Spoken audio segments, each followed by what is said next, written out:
It was the kind of morning when the silence in the kitchen felt louder than anything the coffee machine could hum. She sat at the counter, scrolling her phone, legs crossed like she was waiting for something more interesting to happen. I poured the last of the coffee into her mug, even though she hadn't looked up since I walked in. There was a time when she'd meet my eyes before I said a word. Now it felt like I was a background actor in a scene she didn't care to direct anymore. I slid the mug in front of her, then leaned against the opposite counter. "You working late again tonight?" I asked, trying to keep things light. She glanced up briefly, then backed down. "Probably. Depends." It wasn't an honest answer, but I let it go. I'd been letting a lot of things go lately.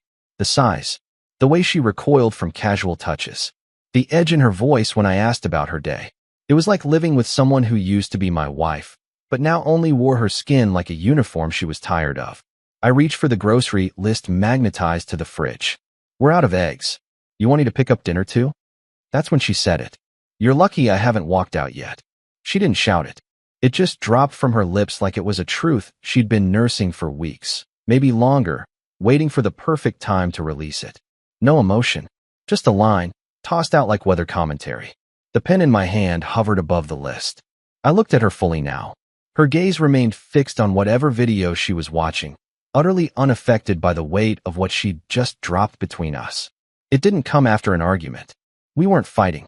There hadn't been a shouting match or betrayal. It was a quiet morning with toast crumbs on the counter and sunlight on the hardwood floors, and she decided to punctuate the air with that sentence. I let the silence stretch between us, not to make a scene, just to see if she'd realize what she'd said, how deeply it cut. But nothing. She sipped her coffee, thumbs still flicking on the screen. So I nodded, just once.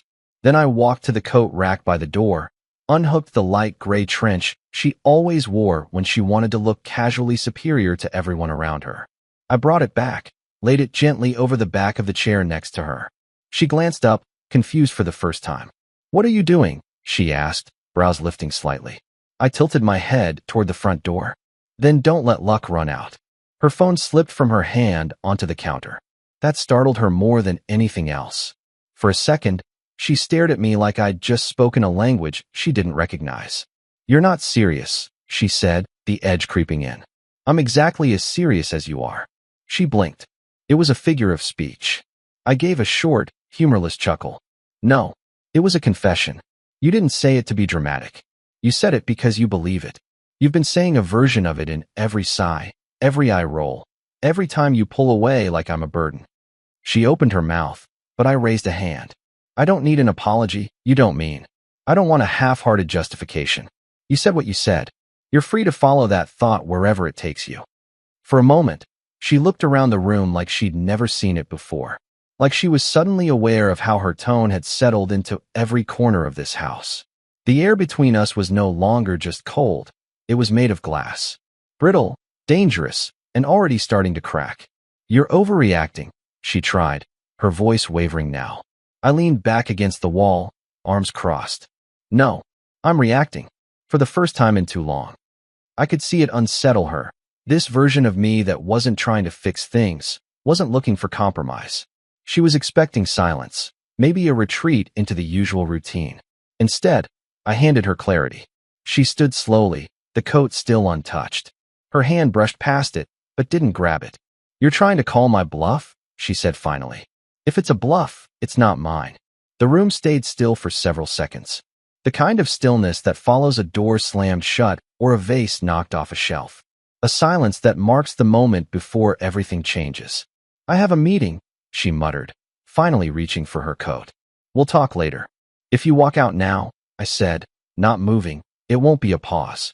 You don't get to treat this like a power play and expect the same life waiting on the other side." She hesitated in the doorway, but she didn't look back. And just like that, she stepped outside. Not with rage, just the quiet resolve of someone who believed they still held control of the narrative. I stayed where I was, listening to the door click shut behind her. But something else had closed too. And this time, I wasn't the one begging it to stay open. The sound of her heels tapping down the walkway stayed in my ears long after she disappeared from view. I stood in the center of the kitchen, surrounded by the familiar clutter of a morning that had already shifted into something unrecognizable. Her coffee mug still sat where she'd left it, half full, a faint lipstick mark smudged near the rim. For a moment, I stared at it like it might explain something. Why the woman I married had grown so casual with contempt. Then I reached over, poured it down the sink, and ran water until the last trace of her exit washed away. I did not attempt to stop her, and more importantly, I had no urge to. What she'd expected, what women like her friends had probably told her would happen, was a panic. A flurry of apologies. A trail of breadcrumbs she could follow back when she got bored of proving a point. Instead, I picked up my laptop, opened our shared banking dashboard, and began to work. First, the password. Reset, secured, and logged. Then came the secondary email account she always used when ordering from luxury brands, the one she thought I hadn't noticed. I disabled her access to the joint cards, flagged the spending alerts, and set limits where they hadn't existed before. Nothing vengeful. If she wanted freedom, she'd finance it herself. The screen blinked with confirmation emails while I sipped coffee from a clean mug. The one she always said was too plain. Every click felt like another unspoken response to that morning's declaration. If I were so fortunate to have her presence, then perhaps she could experience what life looked like without the comforts that presence had been costing. By lunchtime, I'd changed the Netflix and Amazon Prime credentials. The Spotify account reverted to a solo plan. She liked to think those things were insignificant, just background perks of modern marriage. But suddenly, the background would get very quiet. A message buzzed on my phone around 2 in the afternoon. It was from her. Made it to Liz's. We'll talk later. I need space to think.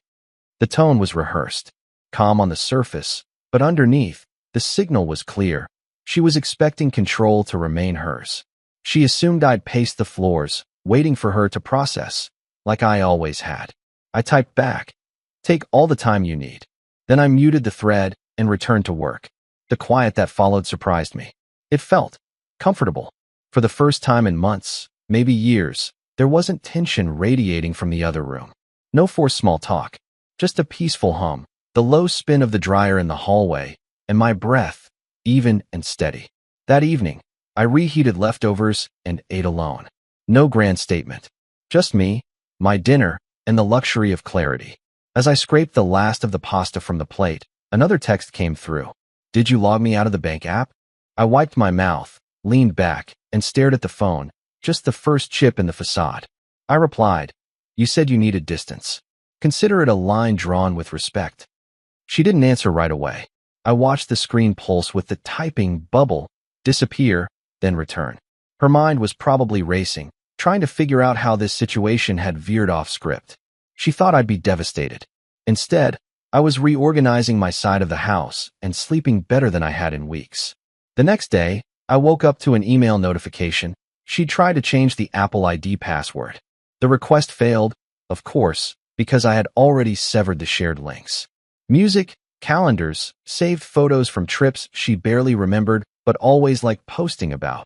Those, too, were now beyond her reach. By Wednesday, she called. I let it ring. Then another message came. "This isn't how mature couples handle conflict. Can we talk?" There it was, the pivot. She'd left expecting to control the tempo of this new dynamic, like a conductor who assumes the orchestra will wait. But this orchestra wasn't playing her symphony anymore. The silence she thought would torment me had become my soundtrack for healing. Later that night, I found myself reorganizing the garage. I hadn't touched it in months, mostly because she always mocked the idea of sorting tools when a professional could be paid to do it. But something about the quiet, the focus, it reminded me that I still had things of value, projects worth pursuing, a version of myself that existed outside her approval. That weekend, a mutual friend reached out, Ryan, someone who usually steered clear of drama. He mentioned, carefully, that she'd been staying at Liz's but seemed restless. I knew what that meant. She was cycling. First, the grand departure, then the emotional high, now the discomfort of unreciprocated attention. "She thought you'd show up," Ryan added, after a pause. "Tell her to stop waiting," I said. "I'm not coming." He whistled quietly. "Damn. Yeah," I said, half to myself. That's what happens when someone finally listens to what's really being said. That night, as I closed the blinds, another message appeared. "We need to meet. Please." I stared at the screen for a long moment. Then I turned it off. Let her feel the silence. Let her sit with the echo of her own words. By the start of the next week, I could sense the shift wasn't just happening between the two of us. It was rippling out into the network she had built around her. The silence from her phone had grown long, but the voices around her were likely growing louder. It was late Monday afternoon when I saw the name Kara flash on my screen. One of her closest confidants, the loudest one during social events, always with a drink in hand and a comment sharp enough to draw blood. I didn't pick up. There were no missed connections here. They weren't reaching out to reconcile, they were probing, trying to find out why the leash she thought she had around my neck had suddenly vanished. She texted after the missed call, "Hey, just wondering if we could chat. Off the record." I stared at the message for a while, debating. Part of me was curious, the other cautious. Eventually, I sent back, "About what?" No response came that night. I already knew what was happening. My wife had stepped off a cliff, confident that the wind of entitlement would carry her midair. What she failed to account for was gravity. And now, the people who egged her on were watching her fall, unsure whether to cheer or disappear. The next day, I got a message from someone I hadn't expected, Rachel, the quieter friend, the one who always seemed to avoid eye contact during couple gatherings. She was my wife's university roommate, loyal to a fault, but never confrontational. Her message read, "Look, I don't want to get in the middle of things, but I feel like she's spiraling." She thought this would play out differently. I replied simply, "She's free to make any decision she wants. So am I." Then came the kicker. She told us this was just a test. She wanted to see how far you'd go to keep her. Liz said you'd beg. Kara said you'd crack. But you didn't. And now she's unraveling. I leaned back, absorbing the words. A test. That explained the confidence, the deliberate cruelty disguised as casual honesty. She had believed this entire move was a power play, a strategy, like withholding affection, brushing past connection, and calling it maturity. They framed it as empowerment. What they built together was less friendship and more a mutual encouragement to self-destruct in the name of proving control. And the irony? These women who had so much advice on how to escape commitment were now watching one of their own discover what freedom really costs. Later that evening, as I folded laundry, something we used to do together, I thought about the moment that exposed their illusion. It wasn't her walking out that ruined everything. It was the realization that she felt she could rehearse sincerity and perform love like a stage play, all while believing I'd stand front row, applauding. Rachel messaged again. "If I tell you something, can you promise not to say where it came from?" I typed back, "That depends on what you're about to say." She hesitated, then sent, "There's more. Kara told her to push you, to see how long you'd chase before breaking." But Liz suggested the line, the one she used that morning, word for word. I reread that sentence slowly. The comment that had launched everything, the one that sparked this transformation, was borrowed and crafted by someone else. My marriage wasn't ending because of truth or clarity. It was breaking over a script handed to her by a woman who treated relationships like chessboards. Rachel added, "She's crying a lot, but she says she can't back down, that it'd make her look weak. Kara and Liz keep telling her you'll come around eventually.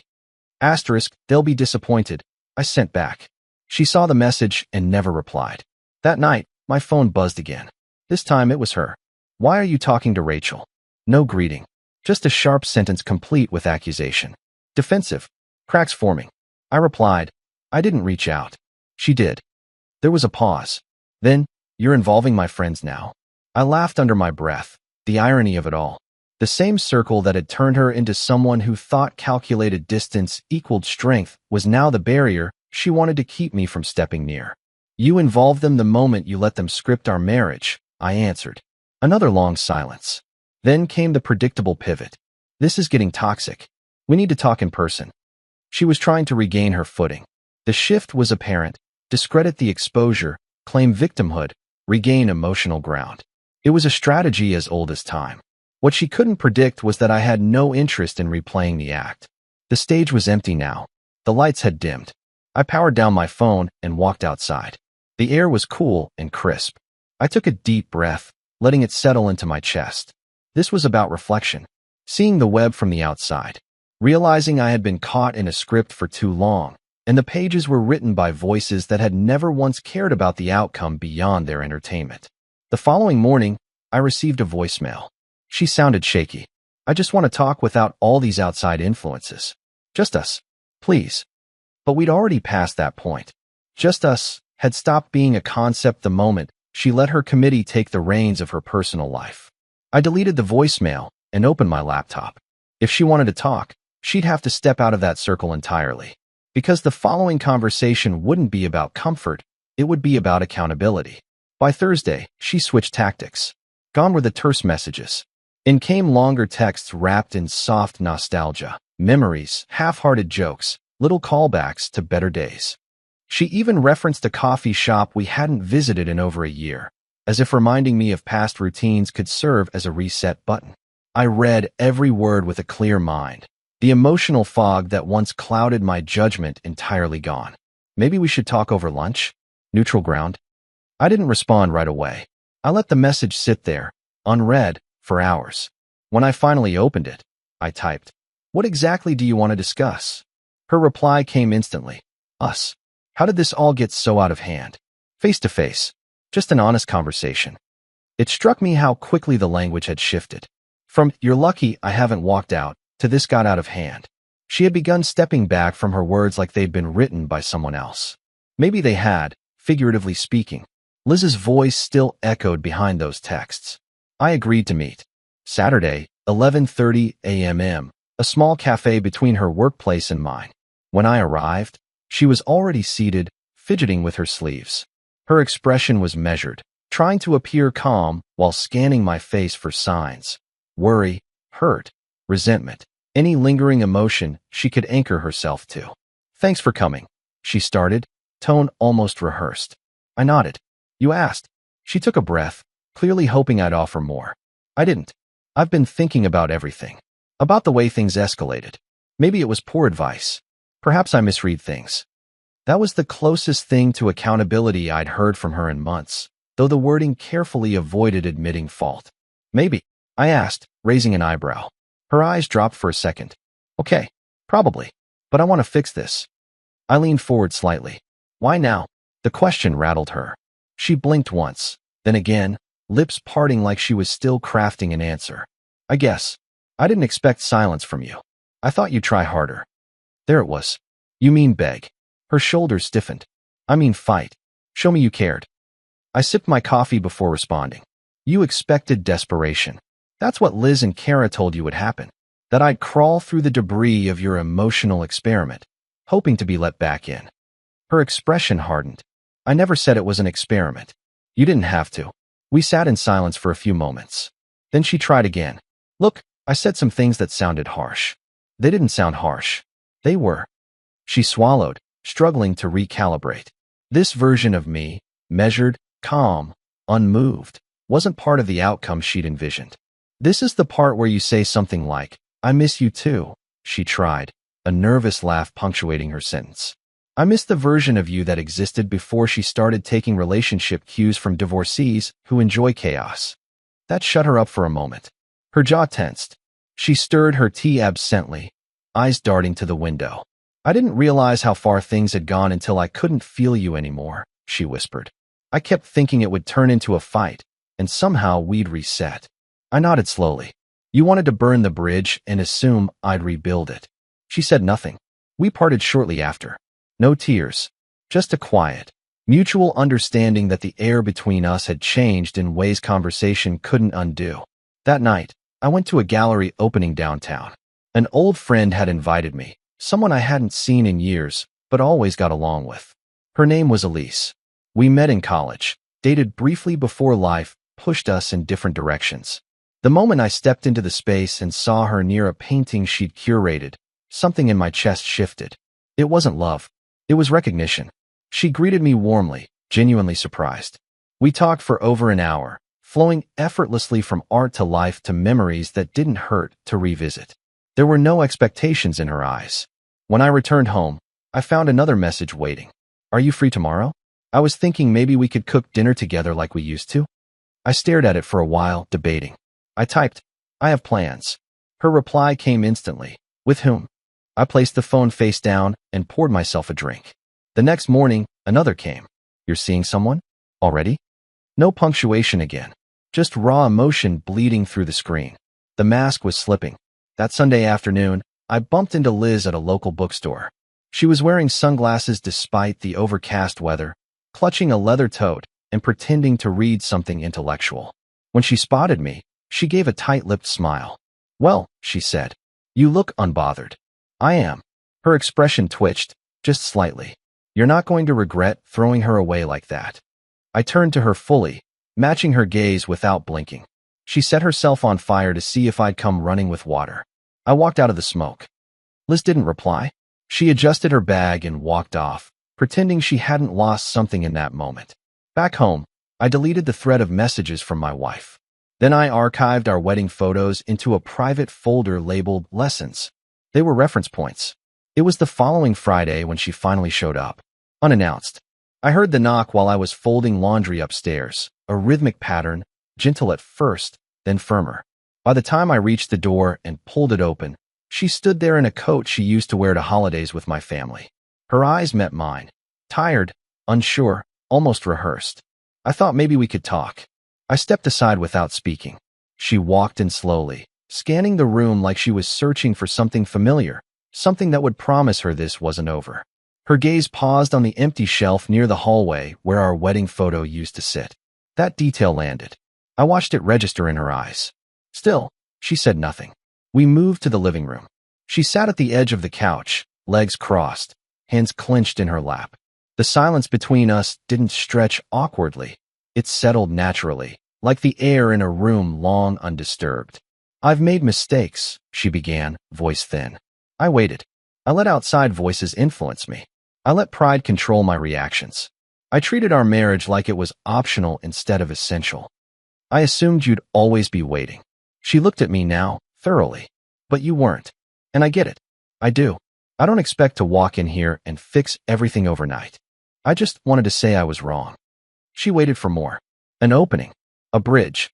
"I believed space would create longing," she continued. "I thought silence would make you fight harder. But it didn't." I stayed quiet. "And when you didn't chase," I panicked. "Because it forced me to see how much of our bond relied on your willingness to forgive things I hadn't earned forgiveness for. I'm asking for one more chance. To rebuild. Slowly. Honestly." There was no trembling in her voice now. Just quiet desperation dressed up as accountability. The kind that feels sincere only after the consequences arrive. I leaned forward slightly, elbows on my knees. "You've said a lot. And I'm sure you believe every word right now." She flinched slightly. "But you didn't come here for a conversation. You came for redemption. And I'm not in the business of distributing that like candy." Her lips parted. No words came. A single act didn't break this marriage. It eroded over months. Your eyes stopped meeting mine. Your touch became reluctant. Your voice, when it addressed me, felt like it belonged to someone performing exhaustion, not connection. I rose from my chair. I used to believe we were worth preserving. That history counted for something. But what I've learned these past weeks is that history is only valuable when both people remember it the same way.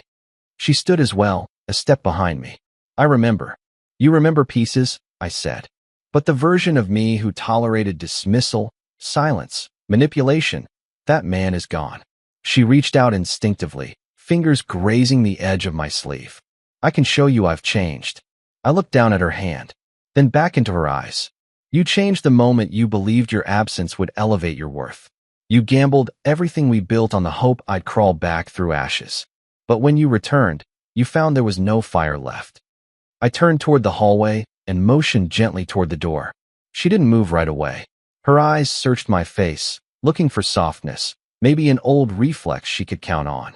But I stood there, steady, no longer someone holding out hope. Eventually, she picked up her bag and walked toward the door. Her hand hesitated on the knob. Then she turned. "This isn't who I thought you were." "No," I said. "It's who I've finally become." She left without another word. The door clicked shut behind her. I stood there for a moment, staring at the space she had occupied. And then, like flipping a switch, I exhaled. A full breath, deeper than any I'd taken in months. Later that evening, Elise texted, "Want to grab coffee tomorrow?" I smiled. Nothing rushed, just a message from someone who asked with presence, not performance. "Sounds good," I replied. And just like that, life moved forward. Dear listeners, please share your thoughts in the comments, and do not forget to like, share, and subscribe to the channel.